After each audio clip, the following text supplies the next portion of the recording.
હજરત હલીમ શાહ દાતાર ભંડારીની દરગાહ ખાતે સંદલ શરીફની શાનો શૌકત સાથે ઉજવણી. અંકલેશ્વર શહેરના સુપ્રસિદ્ધ સૂફી સંત હજરત હલીમ શાહ દાતાર ભંડારીના ઉર્સ મુબારક નિમિત્તે સંદલ શરીફની રસ્મ અત્યંત શાનો શૌકત અને અકીદત સાથે મનાવવામાં આવી હતી. આ અવસરે હજારોની સંખ્યામાં હિન્દુ મુસ્લિમ બિરાદરોએ ઉમટી પડી અંકલેશ્વરની વર્ષો જૂની કોમી એકતા અને ભાઈચારાના દર્શન કરાવ્યા હતા.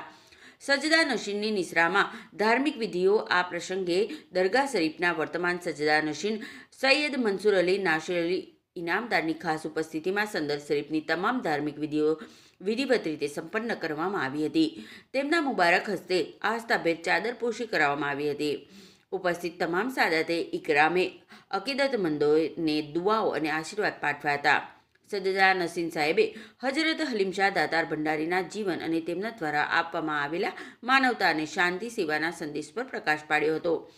ભવ્ય જુલુસ અને સંદલની રસ્મ પરંપરાગત રીતે શહેરના વિવિધ મુસ્લિમ વિસ્તારોમાંથી નિર્ધારિત માર્ગો પરથી સંદલ શરીફનું ભવ્ય જુલુસ કાઢવામાં આવ્યું હતું. આ જુલુસમાં નાત શરીફ અને સલાતો સલામની ગુંજ સાથે સમગ્ર વાતાવરણ ભક્તિમય બની ગયું હતું. માર્ગમાં અકીદતમંદોને દ્વારા ઠેર ઠેર પુષ્પવર્ષા કરીને સંદલનું ભાવભીનું સ્વાગત કરવામાં આવ્યું હતું. ત્યારબાદ દરગાહ શરીફ ખાતે પવિત્ર ગિલાફ અને સંદલ પેશ કરવાની રસ્મ અદા કરવામાં આવી હતી.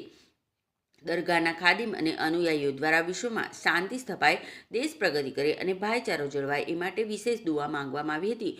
ઉર્સના આ પાક અવસરે દરગાહ પરિસરને આકર્ષક રોશનીથી ઝળહળતું કરવામાં આવ્યું હતું, જે આવનાર જાહેરીનો માટે આકર્ષણનું કેન્દ્ર બન્યું હતું. કોમી એકતાનું અજોડ પ્રતીક હજરત હલીમ શાહ દાતાર ભંડારીની દરગાહ વર્ષોથી અંકલેશ્વરની ગંગા જમના સંસ્કૃતિનું જીવંત પ્રતીક રહી છે.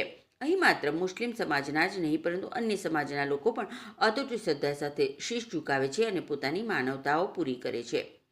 સંદલ શરીફની પેશકી અને જુલુસ દરમિયાન શાંતિ જળવાઈ રહે એ માટે સ્થાનિક પોલીસ પ્રશાસન અને દરગાહ કમિટીના સ્વયંસેવકો દ્વારા ચુસ્ત બંદોબસ્ત રાખવામાં આવ્યો હતો.